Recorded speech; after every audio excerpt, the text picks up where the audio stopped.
So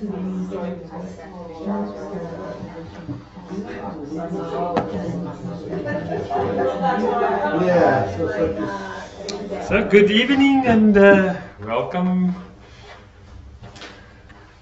I hope your week was a week that you had glimpses of presence. One sometimes have this expectation, you know, the week should be like this or should be like that. I had this one teacher that you shouldn't shoot yourself, you know, stop shooting yourself because the week should have been like this or should have been like that. The awareness, at least, of how the week was is to me more important.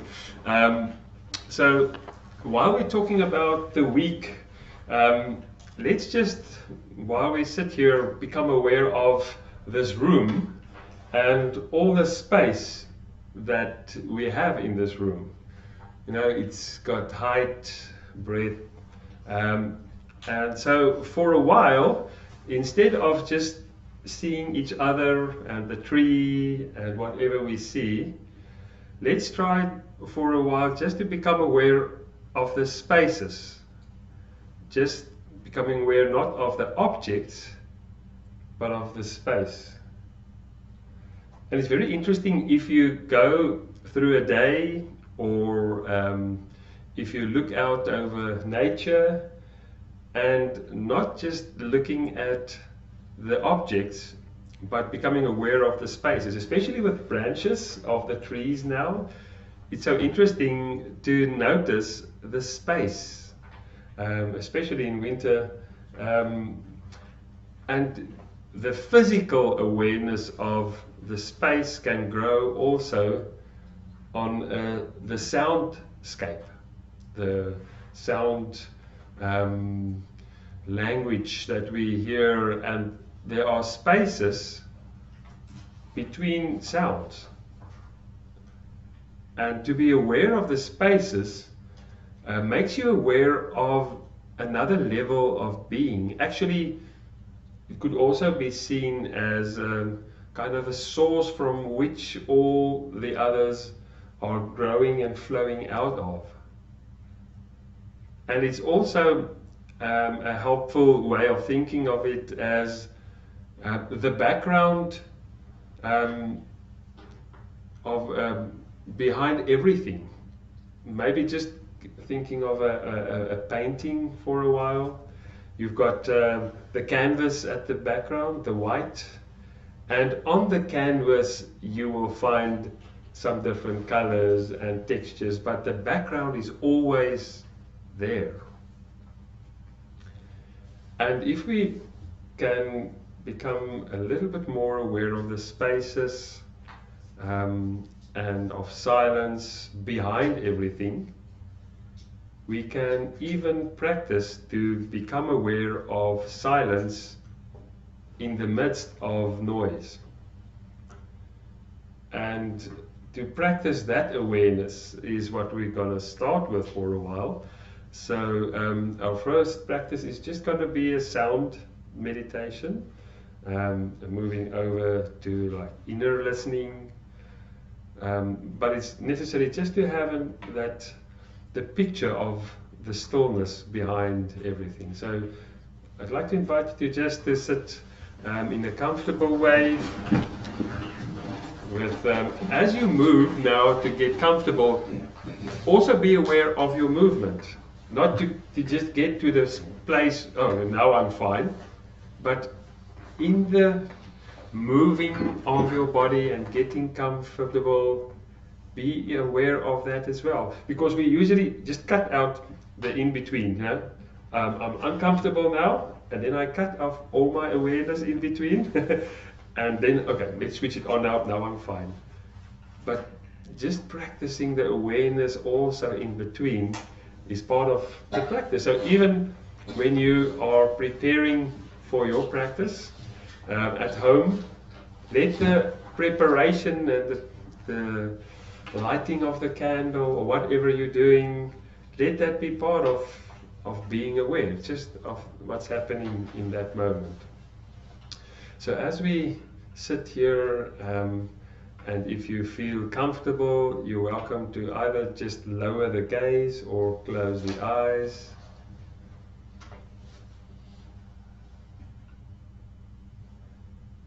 Taking a nice deep breath in, being aware of, as close as possible, finely tuned as possible to the flow of air in the smallest instant possible.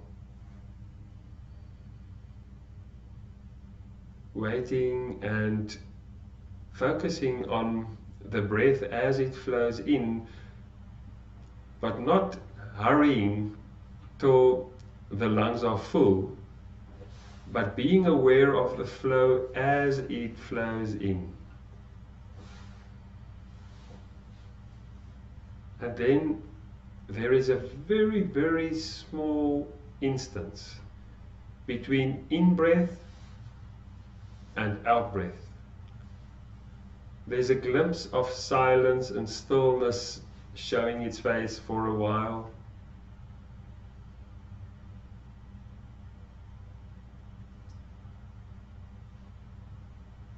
And in your own rhythm, just becoming aware of those instances of silence and space between the in-breath and the out-breath and the in-breath.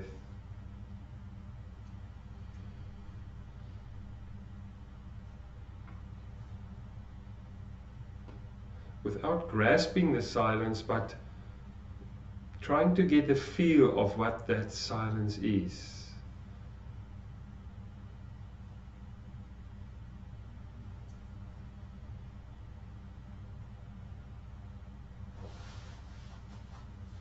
Moving awareness now to the soundscape and trying to listen to sounds in the room, my voice, and maybe a background noise. The invitation is to listen to the sounds and even my voice as if it is the first time ever, without labeling the sounds, just listening to the raw sound as it is and noticing the silence between the words.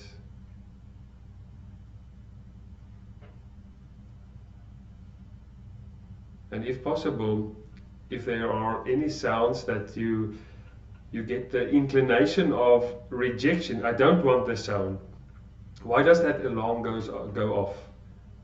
Really then using that as an opportunity to accept the sound, not to let a lot of thoughts just wiggle from that sound and grow from that sound. Just accepting the sound as it is. It is just sound waves. It's thoughts and thinking that creates aversion or attachment and grasping. Just being with the sounds as they are. And if possible, even becoming aware of the stillness behind the sounds. Even if I'm talking now, there is actually a whole space of stillness and silence at the background, as if it is the canvas upon which the words are coming out, and also other subtle sounds.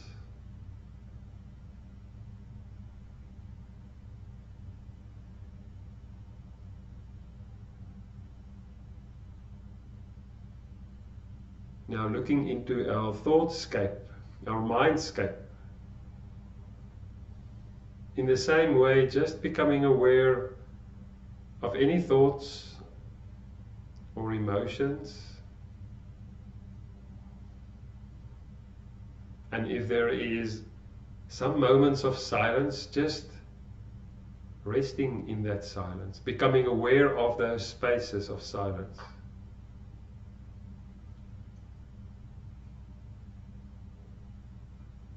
Aware of the stillness. The stillness that is always available.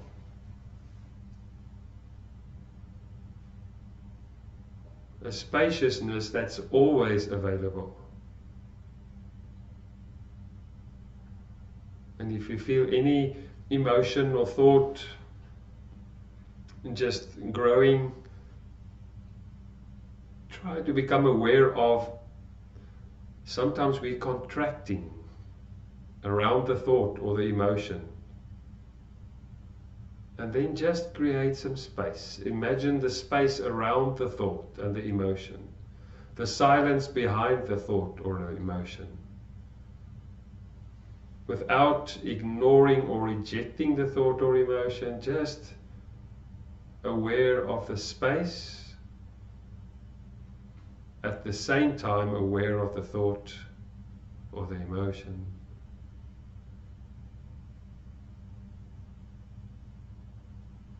And for a few instances, just resting in those times where you get a glimpse or a taste of that silence, of the spaciousness.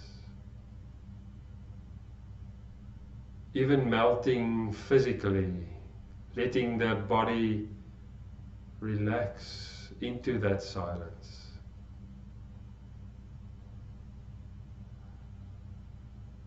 Let the inner world relax and release into the silence and the spaciousness, the presence.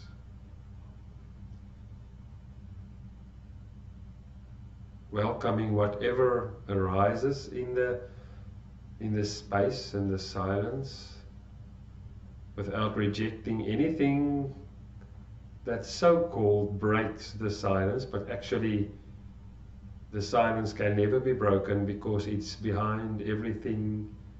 It's the depth underneath everything.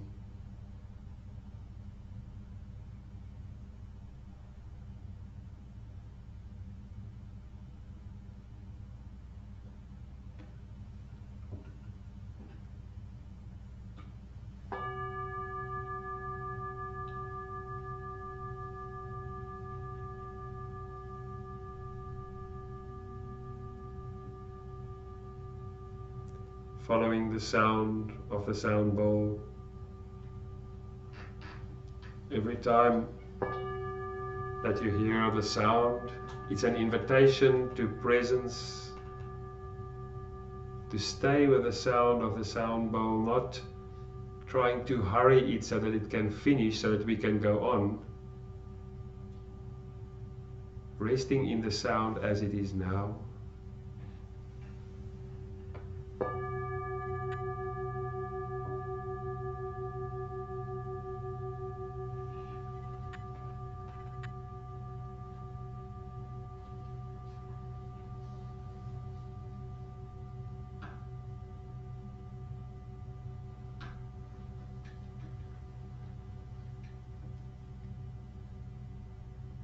You're welcome to open the eyes.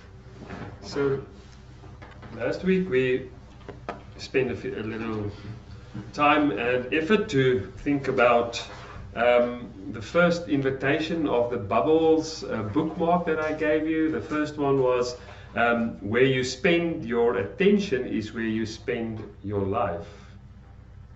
And we thought of that, and I just want to remind you about the quality of our minds has a final effect, and also it determines the quality of your life in a big way. So if we are aware of where we are spending our attention and the quality of our mind, and also aware of the multi-front war for our attention. Isn't it interesting if you go through the day and say, how many things are fighting for our attention?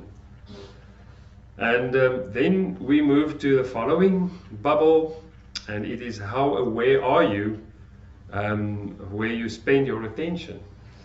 And we focused on the body for a long while, becoming aware of the gift of the body as an avenue for which we can use as an opportunity to find where our thoughts linger on, what our emotions conveys to us, because our bodies convey a message, and actually throughout the day different messages. So if we listen to our bodies, there are also other ways that we can become aware of where we spend our attention.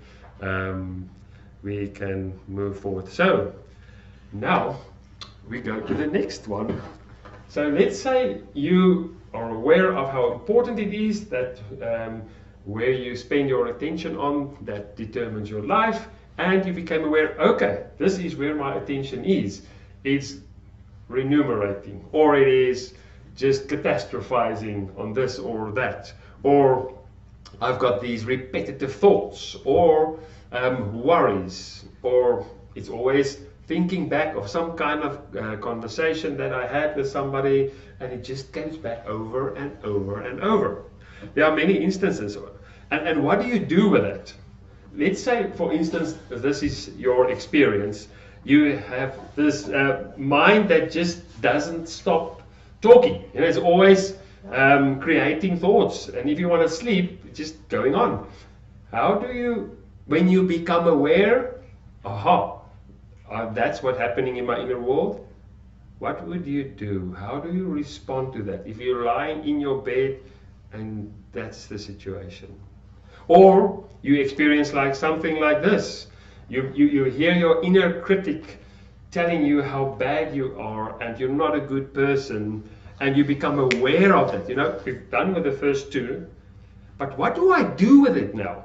When your inner critic comes to you and tell you that you're not good enough, and it breaks you down, and the whole time just repetitively telling you that you're not good enough and you should have done things differently. Or you had all these worries in your head, you know, all the bills that should be paid, and you become aware, you know, the whole day I've got an experience of, what do you do at that moment when you become aware of what's happening in your mind?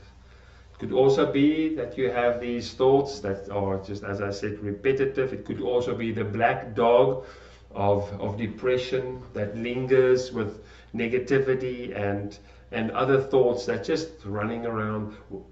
What do we do when we become aware of it?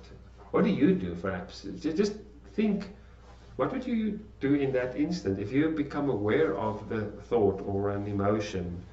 What's your normal way of responding to that? Or if you feel like, no, I'm just totally spent this day. And it was like last week as well, at the end of the last meditation, I think my brain was totally fried. I just couldn't get the English words anymore, you know, started very early. So I felt that my brain was there. But what do you do at that instance? You become aware, you know, my brain is fried now. How do I respond to whatever I find? It could also be like I can't remember things anymore, and it's just like everything just goes out, or you can't get to sleep, or you've got this massive book of woe, of just everything that you think or look at or think about is just you're looking and seeing the negativity and just seeing catastrophizing whatever is ahead. What and how can we approach it? So the invitation from the beginning of this course was shining the light of loving awareness. And maybe I heard, I'm busy with a series that I'm listening to from Richard Long, The Headless Way, and he uses a very interesting expression every now and then. He said, I don't want you to believe what I say, I want you to test it. And I love that way of thinking. So the same with this. I really like you to test a different way of working with whatever we find. Whatever the emotion is, or the repetitive thoughts or depression or worry or whatever, just try it for a while, because usually we just don't want it. We fight it and we're negative about it, or we're angry with ourselves. Just for an instant, try to see what would happen if I shine a light on it, a loving light. Even if it is a bad thought, like, really, that person, I can't take it. I can't take that person, really. I actually feel kind of a hate for that person when I see that person. Could you even at that moment just be aware of how does it feel in the body? Where does it sit? How does it happen? Be curious and interested, and just giving space for that, because usually we contract around it instead of giving space. So let the awareness shine. I'm also listening to the Sam Harris meditation, and he said the following: a mind like a clenched fist, a mind that's like a clenched fist, is just as good as breath or a sound or even an expansive emotion like joy, for he's referring to as an object of meditation.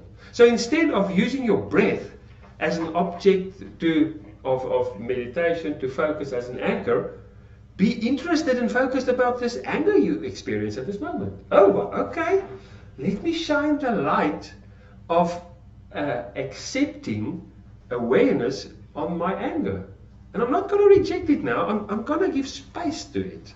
I'm going to, how does it feel in my, how long does it last? And what triggered it, perhaps? And then he goes on, if you drop back and recognize what consciousness is like in that moment, now this is the ability to begin again. Because in that instance that you are aware of the anger or the frustration or whatever it is you find, the remuneration, suddenly at that moment you're present in this moment, and that's a beginning. That's a new beginning. So you can break the spell of whatever is going on and begin again in any point, just noticing the judgment or the frustration and being present with whatever we find. I'm going to show you a video that we use for teaching the high school kids. I did 2 courses in London on mindfulness, teaching it to high school kids and also to elementary school kids. And they use this video to give a better understanding. So the first video, it refers to in the beginning, refers to our thoughts as a puppy that's just running around, gathering things in the house of the past and running to the future and doing bad stuff here and there. It's a really beautiful video. But then the video after that is the one here, and that's an invitation to, as a metaphor, what do we do with whatever we find when we become aware of our inner world?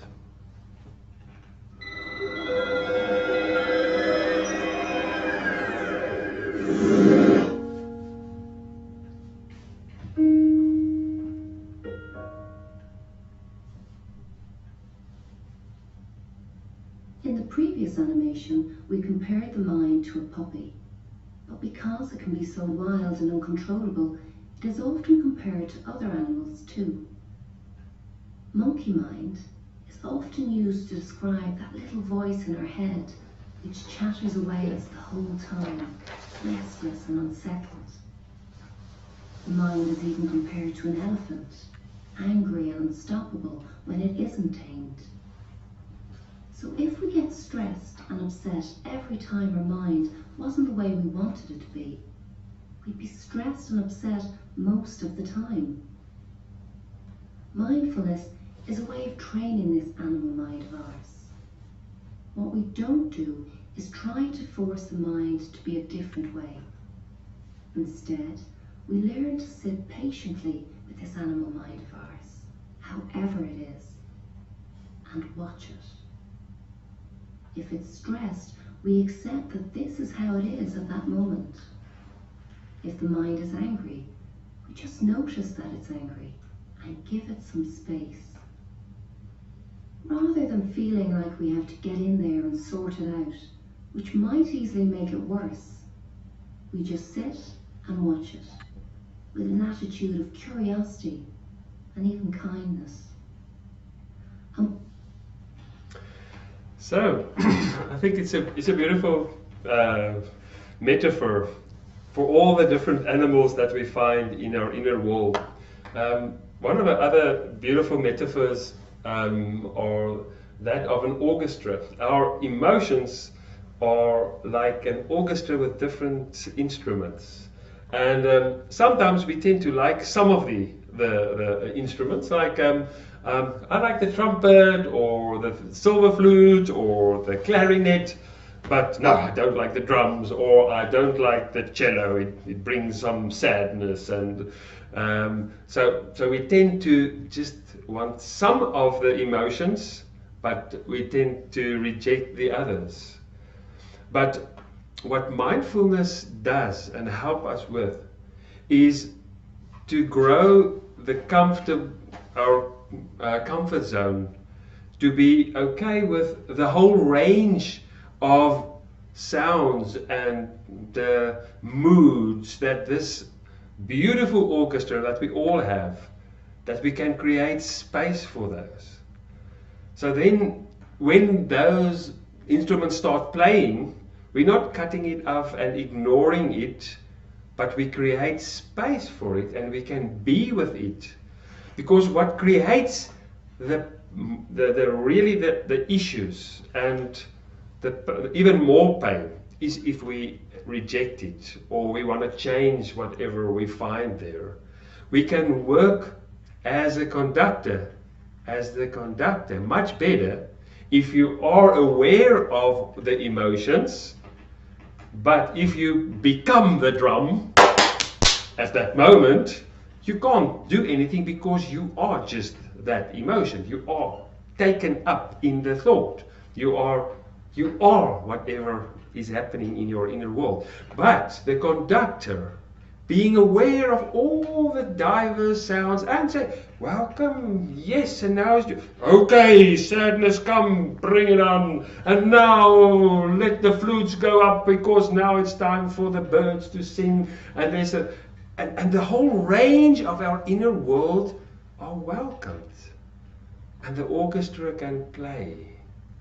So whatever we find, when we become aware of our inner world, if we give attention to it, then we can work. And I just want to remind you of two of the quotations that we looked at in the second session. Acceptance is active, non-judgmental embracing of experience in the here and now. It is not toleration or resignation, but active process of changing one's relationship to and not the content of one's inner world. So whatever we find, the focus and the invitation is to change our relationship to that whatever we find, and test that. That's the invitation that I said. Test what happens if you change your relationship with that. I had again this morning an experience with a live streaming of a contemplative worship thing, and I started it, and I asked Monica to have a look and see if the stream is going out, and she said there's nothing, and I'm presenting, we started already, and having that emotion at that moment, suddenly there was like a burst of energy in me. Said, okay, now this is a very good opportunity. That's in the orchestra. This is the instrument now. Let me be aware of the silence and the peace amid of this stress that I do experience in that moment. And now I have to stay aware, but I also have to be grounded at that moment without trying to change whatever came up. It's good that I have this emotion because the stream doesn't go out, and I create space, and then that makes it just tolerable. It makes it different. My relationship with it different. I'm not being taken over by it. I can stand on the side. Yo, I do have the stress now, but there's other things as well. But the conductor can work with whatever much more, with more skill. And the other one that I think also says something about that in ACT, that is the ACT, acceptance commitment therapy. There is no focus on changing the content of the thought from invalid to valid or irrational to rational.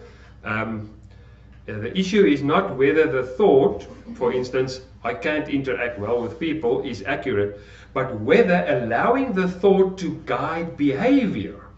For instance, staying at home, because I can't interact with people, so I'm just taken up by it, so I'll stay at home, is useful. So I can decide now, because there's a whole orchestra. Yes, I have stress now, but that's one of the emotions I have. I'm also excited about what I'm going to present, and that's also there. So yes, you can play. Come. Yeah, you. And I'm going to follow you. I can follow the stress as well, and I'm aware of the stress now. So the idea is not so much of changing, but a way of the behavioral and emotional patterns can change even when content of the cognition doesn't change. So the stress is still there, but I can behave differently. If I'm angry at someone, it can be there, and the drums of it going full blast, the timpanis, the timpanis are going really hard and loud, and the cymbals are playing, but that's part of the orchestra. But I can decide I'm going to focus on the cellos now, and the cellos can come bring something in. I'm not changing what is there, the space is growing, and you see that suddenly it's just a different way of. So remember, just this one last thing from the second version, is the formula for suffering: pain times resistance, and that's especially true for the inner world. So the more space we create, the less suffering we have. So the liberation of whatever we find, we come to the third bubble, is through non-judgmental observation, or what the name of the series is, loving awareness. So maybe it's sometimes difficult to get a hold of something, so it is we simplify it. We're using the word loving awareness, but at least there are two metaphors. The one is the light with the colors that we use, the spotlight, or if you want to use what I used in the 6-week series, the 2 wings of one mindfulness. The one is awareness, and the other is loving or accepting the attitudes. So whatever you find in the inner world, try, just test it. What difference does it make when we approach whatever there is with a different relationship with loving awareness? So then, let's say this happens, and this is you later this evening, and blah blah blah blah. There it goes. So instead of saying, "Oh no," okay, let's enjoy this moment. Enjoy the chatter. Let's see what's coming up. Your creative brain. Okay, I'm going to be attentive and welcome. Say what you want. And I've experienced that many times as well in my life with difficulty with sleep, and at that moment, enjoy. Oh, I love to feel the blankets or the duvet. Ooh, that's so nice to feel the duvet. Say, okay, you woke me up now, but I'm just going to enjoy this moment. And okay, chatter, go for it. I'm going to listen, but I'm also enjoying the moment, and I'm aware of what is coming up. And suddenly, because there is a little bit of distance, you're not so taken up in it. The same with your inner critic. If you approach your inner critic with a different way, instead of being angry with your inner critic, breaking you off and really coming hard to you, approach your inner critic with loving awareness. Oh, you don't want me to say things like this or do things like this. Thank you for trying to help me to behave a bit more, or not to be so awkward in people's presence. But you know what? I also have And in a child that should be a bit weird and wonderful sometimes. So I hear you, but I'm going to be weird now. I'm going to do stupid stuff and people are going to laugh at me. But thank you for trying to help me, but I'm not going to listen to you now. I heard you and it's fine. I'm not going to fight you and I'm not going to have an issue with you, but I'm going to respond differently. So instead of fighting or ignoring, just say, okay, this is the inner critic, but there are also other voices and I'm going to choose the voice that I want to go for. With worries, the same. Let me become aware and be grateful for worries that want to remind me there are very important things that need attention. And I can even say, okay, thank you. Let me write down whatever needs attention and I'll make a plan. I'm going to talk to somebody about my finances or whatever. Thank you. I'm listening to you, not ignoring it, but there are also other things that need attention. And so in that way, yeah, whatever, I did refer to depression of previous times, so I'm not going to refer back again that one. So I want to let us do a meditation again. I'm going to play a meditation from Eckhart Tolle, and you will find some of the themes that I started with will come now, and I think you understand the meditation a bit better now. So enjoy this one. I do love the way that he talks, and he's got this funny laughs in between because he just enjoys everything so much. My son says, I think he's high. He's high. He's on something. But I think he is. You know, if you're high on life, you will have a meditation like this. So enjoy it with me. I may ring this bell a few times during our meditation. The bell is a call to awakening.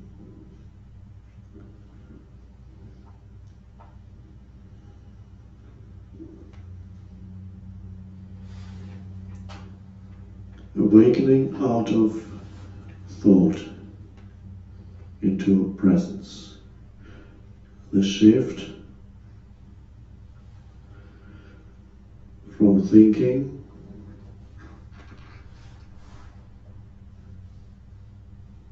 to awareness. That's why we're here.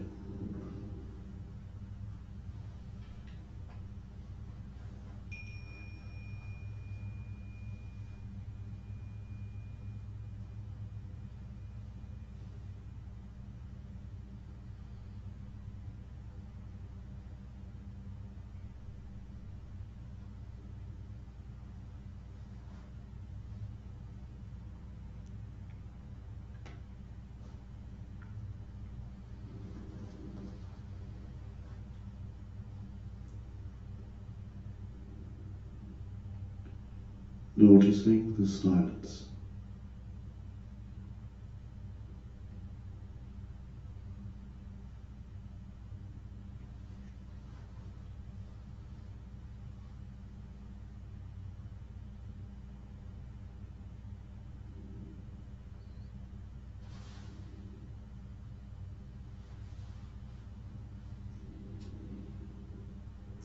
That in you which notices the silence is not thought, is not thinking.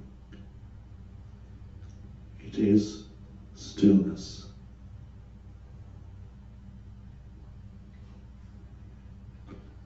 Presence.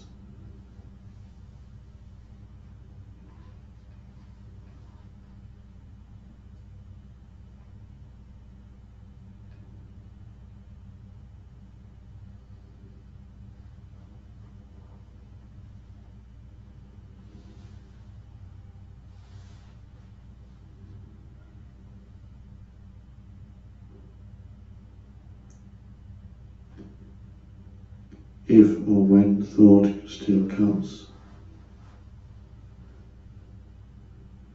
you can recognize it as the movement of thought, without being completely drawn into it.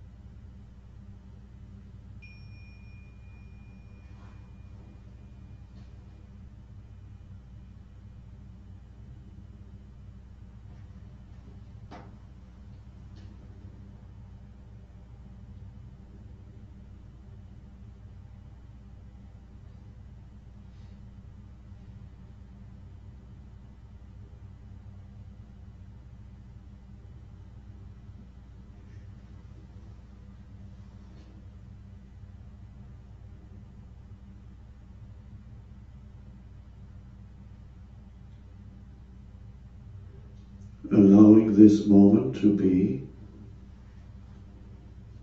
as it is takes you out of thought. Noticing silence takes you out of thought.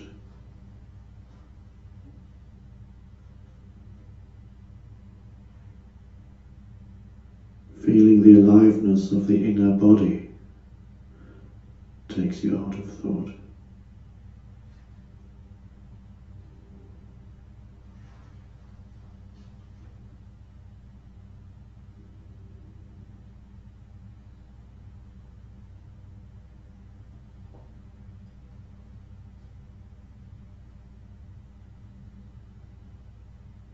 And even noticing a simple thing like your breath takes you out of thought.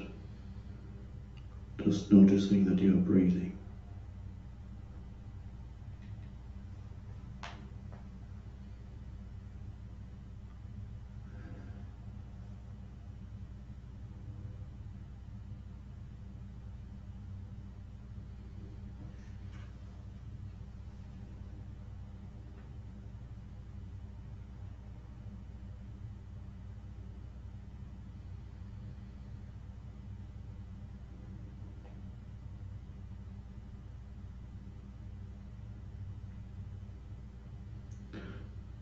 And the thinking that does still happen is just a surface phenomenon. Wave movements.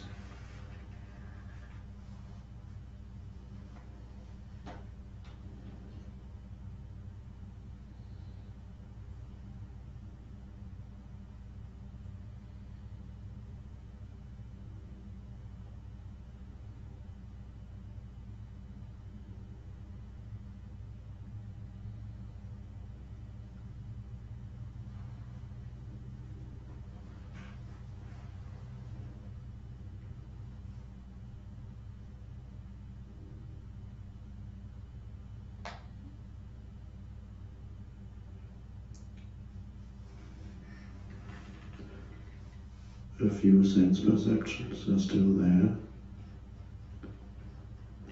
The voice that you hear.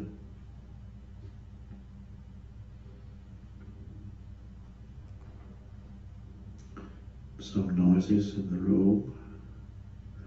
Not very much.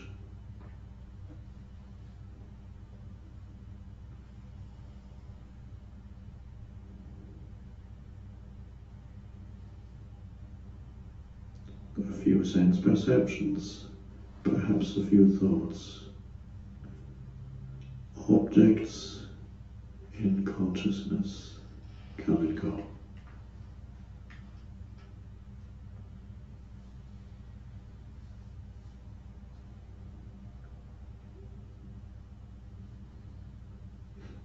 You could say that's the foreground, which is what occupies most people's attention completely.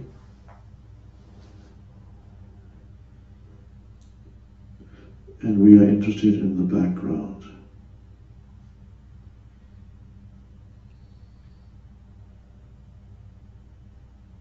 The space of awareness itself.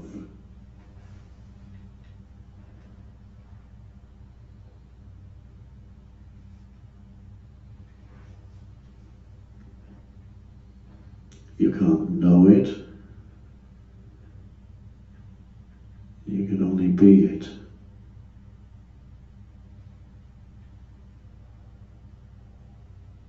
Can't make it into an object.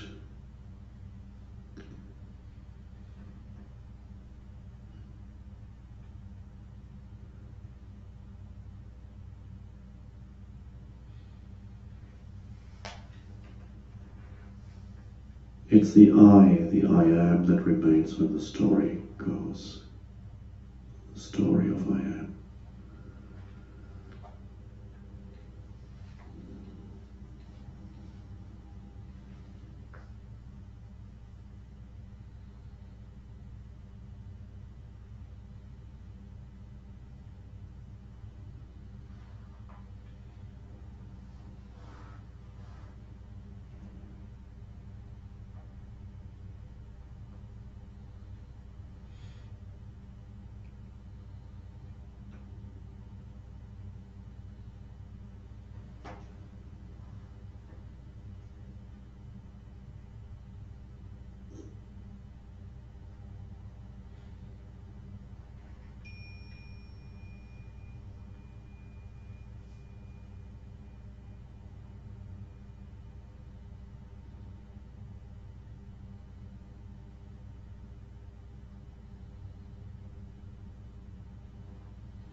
Not trying to achieve a particular state.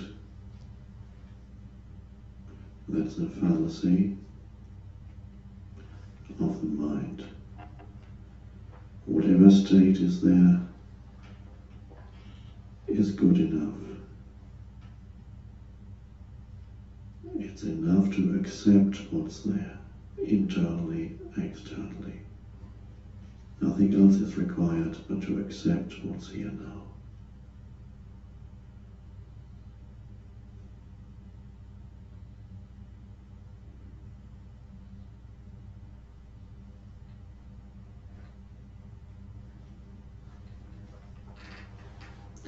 Mind is still active, so what? Let it be active. That's what is. That's okay.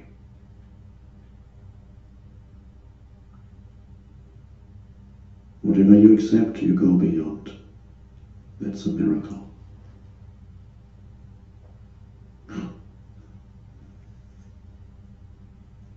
If you fight it, you're stuck with it.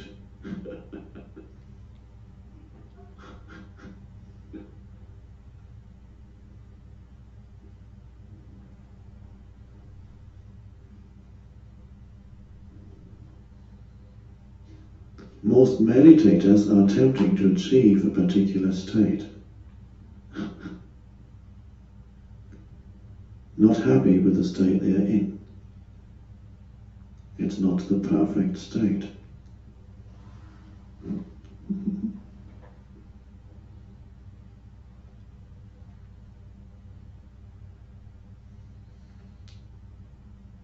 The perfect state is the acceptance of now.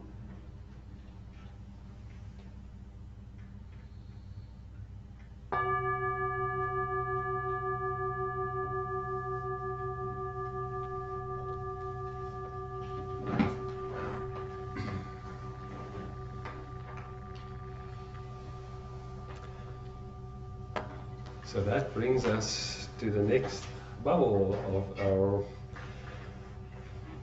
We did the first three, the importance of where my attention is. Do I have means to know where my attention is? What do I do when I find whatever I find? Is just to create space and let it be. We're not trying to get to a certain space of peacefulness in our emotions or thoughts or whatever. The peace is from a deeper level. It's amid the others, and I think hopefully you get the sense of it now. How to be grounded and peaceful on that deeper level. Now, this brings us to really a very, very important aspect, and that is, who am I probing awareness. Who am I? Because from now, the whole time we said, oh, I see thoughts coming and going, and emotions coming and going. Even my body changes with sensations, and I was little and now I'm older. So suddenly I'm thinking again, who am I? And I really think that, to me, is one of the most profound aspects of mindfulness, because it brings us to a deep secret of liberation, and that is a freedom from the ego. And the ego now defined as seeing myself and my identity, identifying with my thoughts, emotions, body, and circumstances, financial situation, success or failure, my job, my children, my marriage or my friends or my car. All those kind of things are things that people attach their identity to. But if we go in the process and we practice mindfulness enough, and I can become aware that the conductor or the awareness, the silence behind it, that's the actual me. And it's not possible actually to define this object, this awareness. Suddenly there is a freedom and a liberation that goes beyond so much. Because if we can go beyond the sense of finding my self-worth and my identity in external factors or achievement, how liberating is that? Just imagine if you can be that free. And even if you know my emotions are not perfect here or there, but I see my identity and who I am as the one that is aware, the one that is present. And then we move to a different way of living and being. As Eric Fromm said, if I am what I have, and if I lose what I have, then who am I? So it's a movement from having to being. And that doesn't mean that I don't do anymore, but my doing is grounded in being, in a freedom that's non-attached in a way. It's connected to everything. We'll come that later, but there is a freedom of this being grasped and caught up by people, situations, concepts, emotions, expectations. When I find that my self-worth and my identity lies in the awareness, not in the external. So that's really a huge thing. When I disidentify from my mind and from the ego, someone said it beautifully, no ego, no problem. If you become aware of this and you can test it, do not believe what I say, test it for a while, how it feels when somebody say you did not do your job, or you did something weird or what, and the first thing you get, oh, this ego is so angry. I just want to tell them it's not like that, and I want to stand up for myself, and I want to fight or whatever. Just for that moment, say whatever you want to respond from, but just for that instance, test how it would be if you first just listen to what the person say and be the space. Create space even for what that person brings to you into the room, because you're much bigger than that. Space are bigger, and awareness is always grounded. It's always peaceful amid, even if somebody gives you negative feedback. And you can even truly listen to it. Maybe that person has a point. Because if the ego was there, I would just understand, no, that's not like that. I have to stand up for my point. If I don't have an ego and I just I'm just awareness. My role in life is to be a spacious, loving awareness for everybody, and whatever comes this way can be listened to and be evaluated without clinging, without rejection, but with an open awareness. The freedom that you live with is just totally different. One of the big mystics of all times wrote here the following. He said, I've not attained anything. That's at the end of his life after attaining enlightenment. Because whatsoever I have attained was always within me. Because whatsoever I have attained was already within me. On the contrary, I've lost many things. I've lost my ego. I've lost my thoughts, my mind. And I've lost all that I used to feel I possessed. I lost my body. I used to think I was my body. I've lost that all. Now I exist in awareness, consciousness, stillness. This is my achievement. I think it takes a lifetime to really understand, but just to get a glimpse of it. How would it be if I was that free? And that the process of spiritual growth is not attaining more, getting more, achieving more, but letting go of more. So it's called the via negativa, the way of letting go. Maybe a good metaphor for that is if an artist wants to create this beautiful image of David, you start with a big piece of marble, and that's halfway through, perhaps. But the only way to get to the true David is to let go of things. Everything is there, that's needed. Our awareness is always there. And what needs to let go of, if we let go of our egos and our expectations of others and all the things that we connect our worth with, and we become aware of the I am, the being of awareness, as this beautiful poem tried to give a picture of how it is. Just look at this, isn't this interesting as well?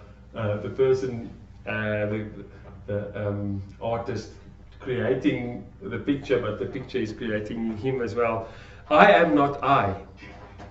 I'm not I. I'm this one walking beside me, being aware of it, whom I do not see, whom at times I manage to visit. I visit my awareness sometimes, but it's there always. And whom at other times I forget, who remains calm and silent while I talk, that forgives gently when I hate, who walks where I'm not, and who will remain standing when I die. So the effect of that is that if that is the way that we live, we come to a different space of being connected to everything. Like you can have a presence, like a real presence, but you do not get grasped and caught up and unhealthy attached to things and people and situations and whatever the society throws at us. But you're also not averse in a way that it creates turmoil in a way that you lose your groundedness.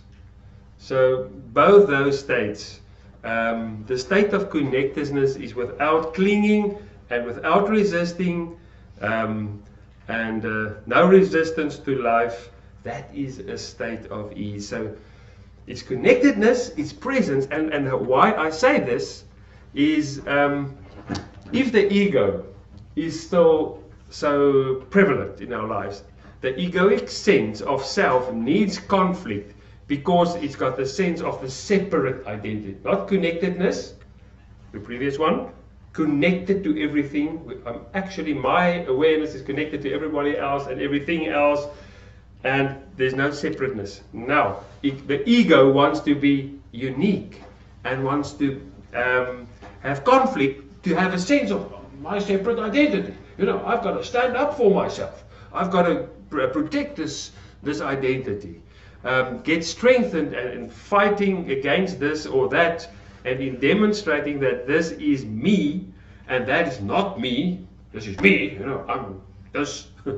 Built into the very structure of the egoic self is a need to oppose, to resist, to exclude.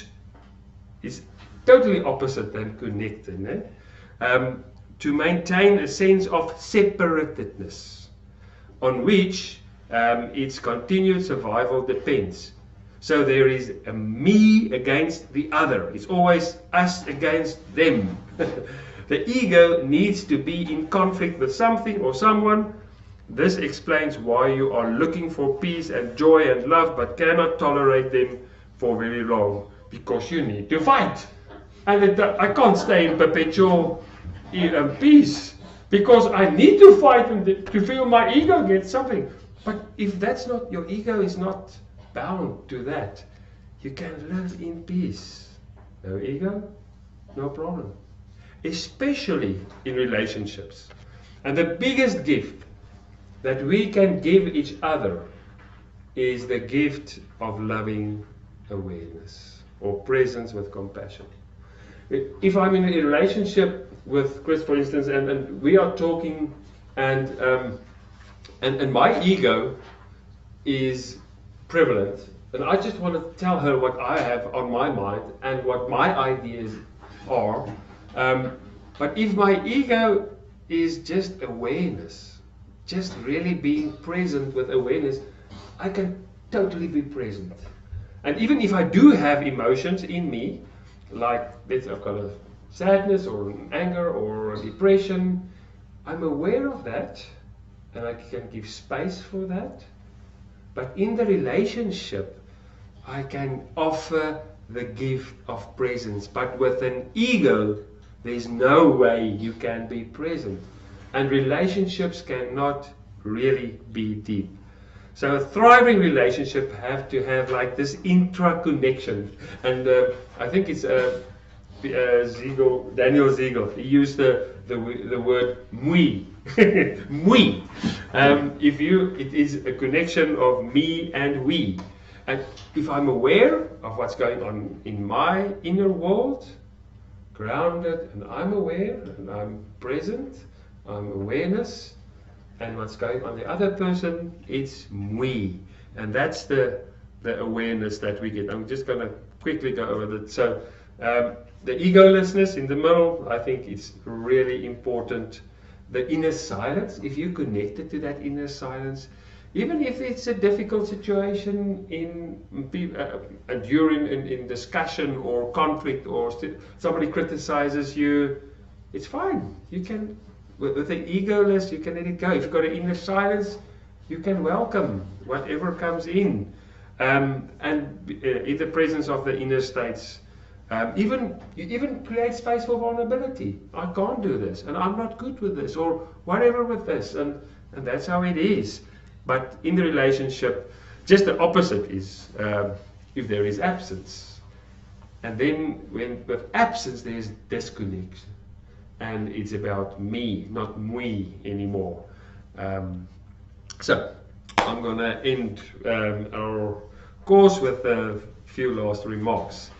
Just from my personal point of view, what I've found as really the core benefits for me personally, and you see, you heard it from the beginning, really the deep freedom that I felt is a new sense of defining myself and looking for identity, and also the question of how do I find happiness?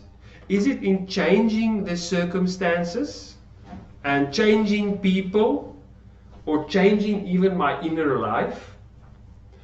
Is that the way to find happiness? Or is to find happiness, to practice accepting who I deeply are, who I deeply am, and in my awareness, and to live from that point of being instead of the superficial. So that's the one thing, and it, as you know how it is with seasons, it comes and goes, but that is really one of the. Then the other thing is to be aware of and to be skillful in awareness. I think that's the other thing that it helps. Just become aware of the possibility of awareness. We don't even teach that much, or we talk about it a lot. We have many other skills, but we have the skill of being aware of what's going on in my inner world, in the outside world, and the people around us. That's a phenomenal skill, and to practice that skill.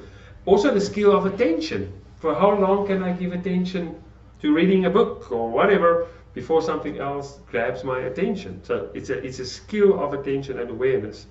And mindfulness offers us many skills to deal with a difficult inner and outer world. I think that's what we talked about today. And it offers a different, counterintuitive way that we sometimes think this is the best way. And it's not only with our inner world, also with people. We tend to think the only way to change other people is if I go hard on them, because that's the way I treat myself. If I'm not good enough, I just got to be hard on myself, But does it really work? And what's the effect of that? And what's the long-term effect of working with fear instead of loving awareness? Making the most of the wonder of life. And I think that's the other gift of mindfulness. It wakes you up to life, to the whole orchestra of life. You're more aware now because you're attentive and you're awake to whatever is there. And then connecting and liberating, I think we said something about that. So, if you want to proceed on this path of mindfulness and what it offers, and I think there's a lot of things that it offers, we need to remember that no one ever gets drunk by the word wine. So I can say the word wine, whiskey, brandy, martini, and none of you gets drunk. You have to drink it to get drunk. The same with mindfulness. I can say mindfulness, and I know I'm not getting any more mindful. It does make a difference to practice in specific times, but also in life.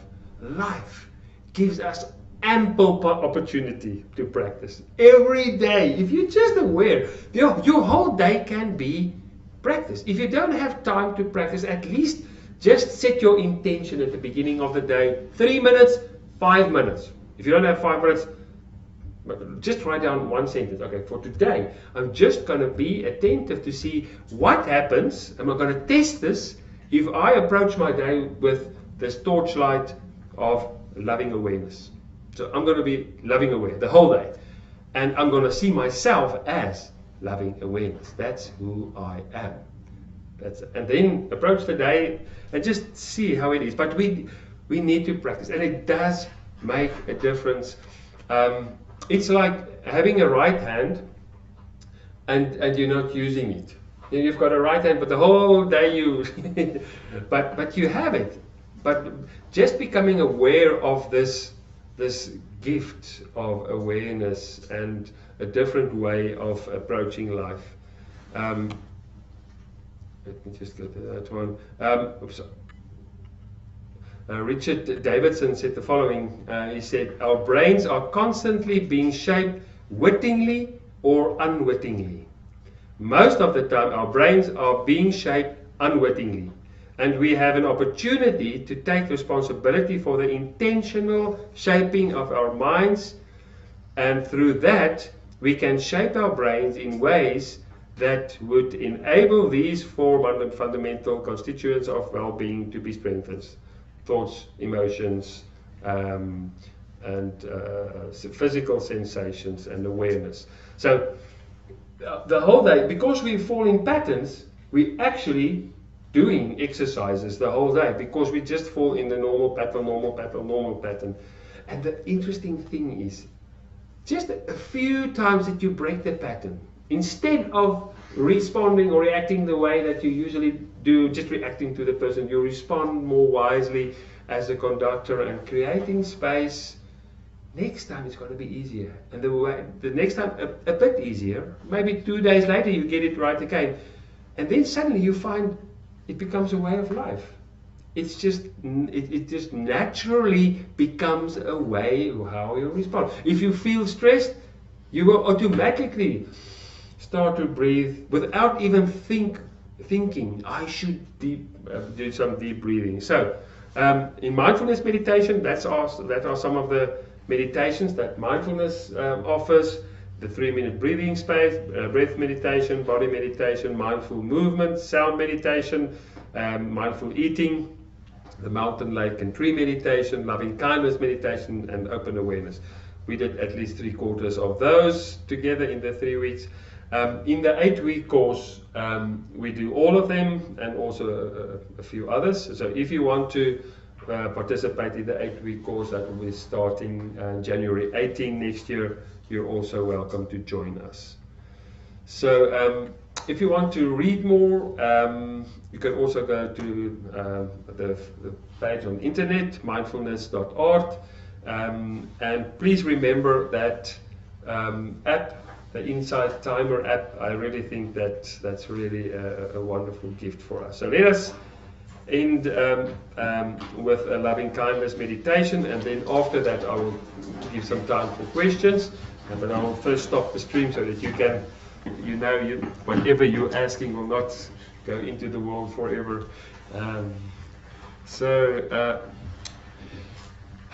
Let's first start with the intention, maybe just an expectation, if it's just an intention to be open to this moment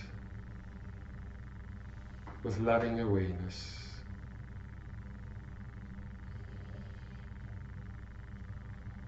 Maybe as we sit here, just a deep breath,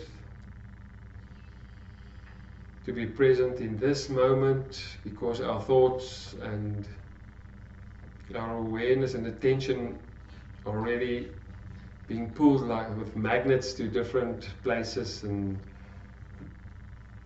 let us use the portal of the present as the breath now invites us to be present in this moment. And the silence behind us all, the silence and the space in the room, and our awareness who I am, who you are, who we all are. We are all awareness connected.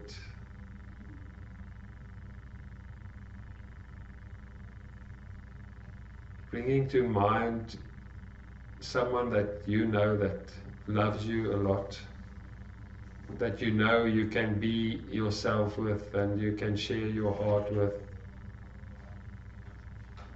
And the invitation is to just bless them with a sentence of loving kindness. Maybe get an image of that person in front of you now. May you be safe. May you be happy. May you be healthy. May you live with ease. And may you flourish. If you want to use your own words as well to give some kind of a heartful, loving kindness words towards that person, there will be some time now in the silence.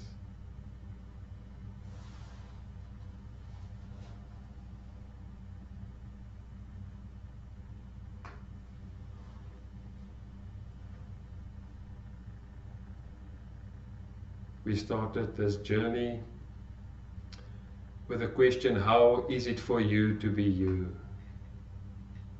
How is it for you to wake up in the morning in your body, in your life, looking in the mirror, seeing yourself, living with your emotions and your thoughts, with your challenges and joys, with the people around you? How is it to be you? And we've shown the spotlight of light on our lives now, and an invitation for you now to, with some kind of gesture of self-care or love, you can put your hand on your heart, even both hands if you want to, or just the one hand on the other, or even just becoming aware of the body. And in this instant, just offering yourself words of kindness and compassion. May I be safe. May I be happy. May I be healthy. May I live with ease. And may I flourish. And maybe just using a few other words that you would like to bless yourself with now.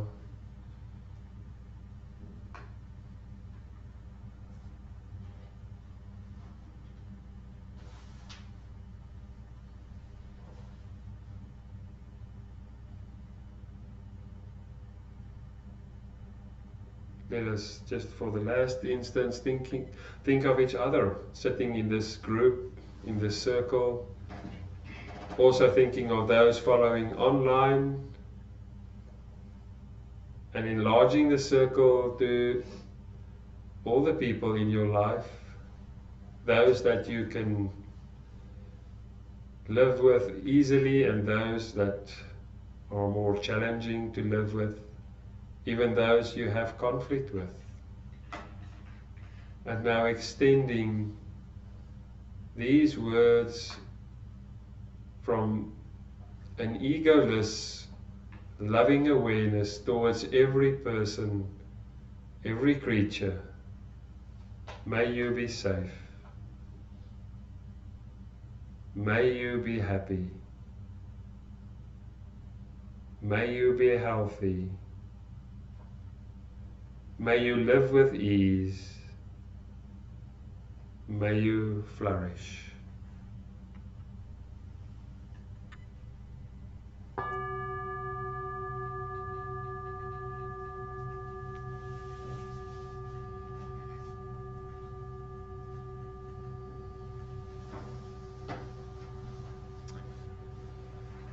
Enough.